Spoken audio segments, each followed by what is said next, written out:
成1000人入去係嘛？包括工調處52名檢察官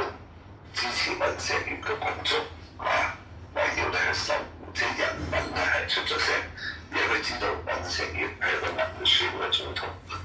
記住啊，佢係民選啊，佢唔係金正恩委任啊。既然係民選，佢就有民選嘅嗰個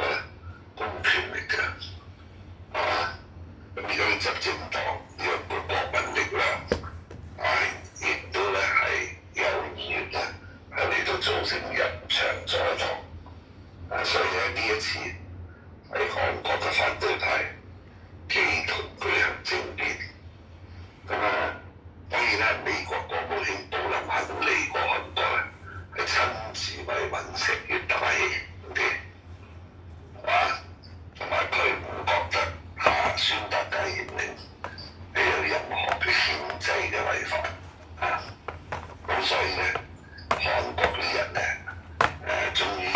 被布林肯嘅番説話咧係喊醒咗，OK， 所以今日就係咁咯，我一早都講咗點解會搞到咁當然係有原因但係今次警方都係㗎，你見到佢咧都係即係唔係屬於非常之暴力地諗住拉咗尹錫悅嗱，希望做個姿態出嚟，你哋即係喺朝野雙方傾好咗佢就算。但係得意嘅地方咧，我覺得唔係在於呢啲咁樣嘅武裝組織或者軍隊警方等等咧，點樣去即係左右個局勢，因為好明顯佢哋係唔想介入呢個問題啦。最得意嘅地方係個民眾啊嘛，明明一開始幾個禮拜之前先話尹錫悅唔好啦，再之前就話尹錫悅太貪污啦，希望佢